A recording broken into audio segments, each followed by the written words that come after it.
Welcome to my बच्चा। ये newborn बच्चा पैदा होते ही दूध कैसे पी जाता है, ये एक बहुत इंपॉर्टेंट मैकेनिज्म है जो आपको समझना बहुत ज़्यादा ज़रूरी है।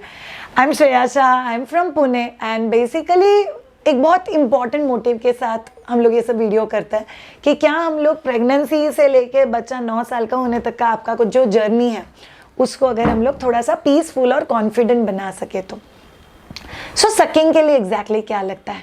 बहुत सारे लोगों का ये मिथ है कि चबाने के लिए या मुंह के मूवमेंट्स के लिए ये हिस्सा बहुत इंपॉर्टेंट होता है, बराबर है। बट आप लोग को एक साइंस बताए 6 महीने के बाद जब ये एक्चुअली बच्चा चबाता है तभी के लिए भी यही मूवमेंट बहुत इंपॉर्टेंट है।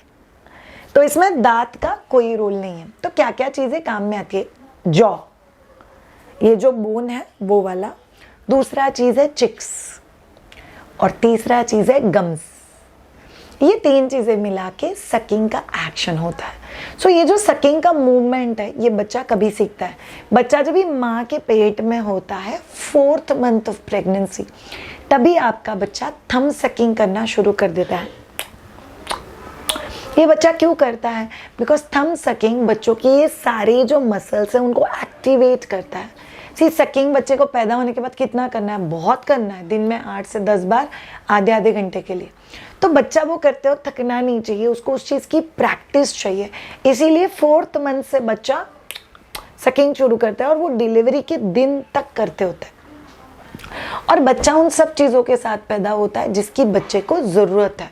मतलब सूसू पॉटी हो गई तो रोना, ये आपको सिखाना नहीं पड़ता, ये आपका बच्चा इनवॉलंटरीली करता है। भूख लगी तो रोना, मच्छर काटा, खुजली हुआ तो रोना, सकिंग करना, ये सब चीज़ें भगवान ने उनको सिखा के भेजा हुआ है बिकॉज ये उनके लिविंग के लिए बहुत ज़्यादा ज़रूरी है। उसमें से कि एक बहुत इंपॉर्टेंट एस्पेक्ट है जो उनकी लिविंग के लिए बहुत ज़्यादा ज़रूरी है, सकिंग। आपका बच्चा पैदा होते ही वो कुछ रिफ्लेक्स के साथ पैदा होता है। एक तो प्रैक्टिस के साथ पैदा होता है कि वो बहुत अच्छे से सक कर सकता है।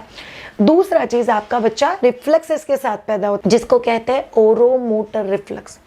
तो ओरोमोटर रिफ्लेक्स क्या होता है? लिप्स के आसपास एक रिफ्लेक्स होता है जिसको अगर कोई भी चीज़ लगता भी है तो एक तो ये, और दूसरा एक रिफ्लेक्स होता है जो बेसिकली बच्चा जैसे ही सक करता है वैसे उसके ब्रेन में पॉजिटिव, हैप्पी और कामिंग हार्मोन्स रिलीज होते हैं और वो हार्मोन्स का कनेक्शन डायरेक्टली बच्चे के वेलबींग से कनेक्टेड होता है। बच्चा पैदा होते ही सक कैसे करता है इसके बारे में बहुत डिटेल में जानेंगे अभी। आपका बच्चा न्यूबॉर्न है, न्यूबॉर्न बच्चा पैदा हो गया। न्यूबॉर्न बच्चा पैदा होते ही ये कर सकता है बिकॉज वो 9 महीने सीखा हुआ है। जैसे ही आप बच्चे को ब्रेस्ट के पास लेके जाते हो तो ब्रेस्ट के निपल और ब्राउन एरिया का जो स्मेल होता है वो स्मेल एग्जैक्टली मैच करता है एमनियोटिक फ्लूइड के साथ। आपका बच्चा पेट के अंदर एक पानी में कवर्ड है, उस पानी को बोलते हैं एमनियोटिक फ्लूइड। उसी का स्मेल बच्चा 9 महीने तक ले रहा है और बच्चा जैसे ही पैदा होता है और उस पर्टिकुलर मम्मा के निपल और ब्राउन एरिया का स्मेल एग्जैक्टली उस बच्चे के साइड के एमनियोटिक फ्लूइड से मैच होता है। This is a hormonal wonderment. But जैसे ही आप लोग निपल को नाक के आसपास घुमाओगे वैसे ही बच्चा मुंह खोलता है और बच्चा लैच कर पाता है।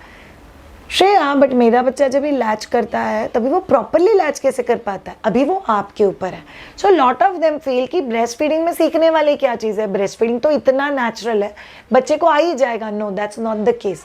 बिकॉज ये चीज़ निपल थोड़ा सा बाहर है। अगर आप निपल बच्चे के मुंह के आसपास रखते हो तो बच्चा यहाँ पे सक करता है जिसमें बच्चे के सिर्फ होठ इन्वॉल्व है। अभी इसमें डिसएडवांटेज क्या है, जो ओरोमोटर रिफ्लेक्स है वो सेटिस्फाई नहीं होता, तो आप बच्चे को आधा घंटा भी दूध पिलाओगे ना तो भी बच्चा क्रैंकी रहेगा। दूसरा चीज़, निपल नल है, मतलब जहाँ से सिर्फ दूध बाहर निकलता है, दूध बनता है ब्राउन एरिया में, तो जहाँ से दूध बाहर निकलता है अगर उधर चबाओगे तो ऑब्वियसली दूध जहाँ पे बन रहा है वहाँ से बाहर नहीं निकलेगा। और तीसरा और बहुत इंपॉर्टेंट चीज़, निपल ये बहुत ज़्यादा सेंसिटिव एरिया है। बच्चा अगर यहीं पे दूध पिएगा तो निपल पे पेन होना शुरू हो जाएगा। अगर आप नाक और अपर लिप के बीच में निपल रखते हो तो बच्चा बड़ा आ करता है एंड देन चाइल्ड विल सक।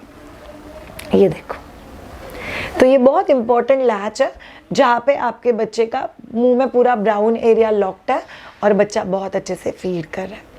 सो बच्चा पैदा होते ही दूध क्यों पीता है? फर्स्ट रिफ्लेक्सेस, बच्चा नई दुनिया में आया, नए लोगों के साथ आता है, तो उनको सिक्योरिटी और पैसिफिकेशन के लिए वापस पेट के अंदर जाने की बहुत इच्छा होती है। तो मम्मा जैसे ही कोजी कोजी वे में बच्चे को पास में लेती है तो बच्चे को वूम मेमोरीज एक्टिवेट हो जाता है।